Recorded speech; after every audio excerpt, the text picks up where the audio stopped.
The Chinese Communist Party is creating a new system of social control that is beyond anything Orwell could have imagined. Now look, in a new communist push, the CCP is rolling out new forms of technology that are going to take surveillance and social control far beyond anything we could have imagined. And while the Orwellian controls are, again, concerning enough, the frontier technologies, even outside of AI, they get even more disturbing when you get to the military and weapons front. Now you might remember the incidents of so-called Havanna Syndrome. These were weapons that can target people's minds, affect them in ways that make them feel, maybe feel sick, maybe feel like they're going crazy, but they can't find any clear cause of it. These are military tools to make people feel like they're losing their minds. Now, back in 2016, cases started emerging where U.S. government employees, federal agents, and also members of the U.S. military, even their family members, in fact, started reporting strange symptoms of these illnesses. Now, focus shifted to the embassies in Havana, Cuba, and in 2021, federal agencies began suggesting that these attacks may have emerged from directed energy attacks. These are next-generation weapons, right? They're sonic weapons, they're electromagnetic field weapons, and so on. Now, look, these cases were written off by some as a type of moral panic. It's just people's imaginations, right? But as the investigations continued, it became increasingly clear that U.S. adversaries were, in fact, targeting American government employees using next-generation weapons. Now, in March of this year, a 60 Minutes investigation revealed that the attacks appear to be very much real. Now, in light of this, the House Homeland Security Committee held a meeting on so-called Havanna Syndrome. This was on May 8th, their hearing this year. And claims emerged on this, and they were pretty shocking. Weapon technology in this front, in fact, they're not just limited to sonic weapons. These are things on the spectrum of sound. It turns out these attacks on U.S. government employees also, that they're pretty widespread. This happens commonly, including, in fact, on U.S. soil right in Washington, D.C., the capital of the United States. Witnesses at this hearing, they suggested that Russia was the most likely culprit, although they can't fully pin it on anybody because it's so hard to do so. But they noted the CCP was very likely involved as well. Watch. We have the specific evidence of Russian operatives being in China at the time when American diplomats suffered incidents. This could not have happened without the knowledge and at least passive cooperation by Chinese intelligence, which means Chinese intelligence would be exposed to the capabilities and possibility of such a weapon, which probably means they have developed their own version or borrowed it from Russia. Now, the forms and uses of these attacks go beyond just symptoms of illness, as I briefly mentioned. They're targeting members of our military, and these types of attacks are even taking place again on U.S. soil. Watch. There's no entry or exit wound. How they're designed is to make the target feel like they're crazy, like they're imagining things, especially on the low duration, the low intensity, long duration hits.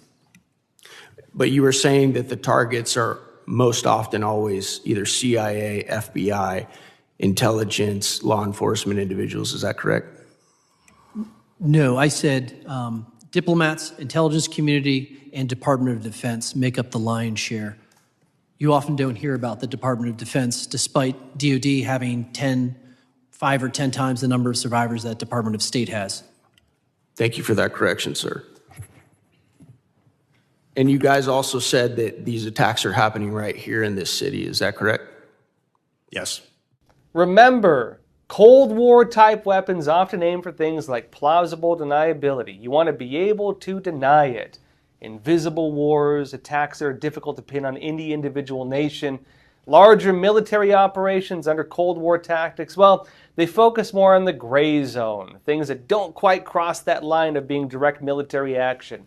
Or they aim, for example, for next-generation weapons, cyber attacks, biological warfare, maybe even sonic or energy weapons.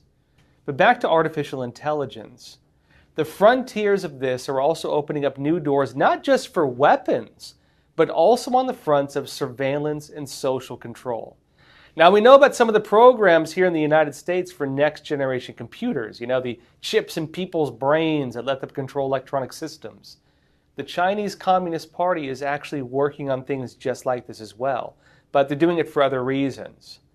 Back in 2019, a new brain-reading chip was unveiled at China's World Intelligence Congress. They called it the Brain Talker. Now, the Sun reported at the time that in the future, this technology could be used for educational purposes, gaming, or as a medical device for people who struggle to move, such as those with motor or neuron diseases, right?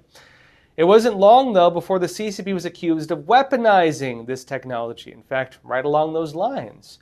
In 2021, the Biden administration imposed trade restrictions on 30 Chinese entities, and those included allegations that some of them were developing brain control weaponry, the exact phrase they used, actually, and to carry out human rights abuses as well, particularly against ethnic minorities in Xinjiang. That's where the Muslim Uyghurs are. Now, at the same time, the U.S. Treasury Department sanctioned Chinese tech companies for biometric surveillance and tracking of ethnic and religious minorities in China, particularly the predominantly Muslim Uyghur minority in Xinjiang. Briefly, biometrics, that can be your fingerprints, your DNA, your retinas, anything in your body that lets them track you, surveil you, or take records of who you are. Now, interestingly, they unfortunately didn't elaborate further on the so-called brain-controlled weaponry.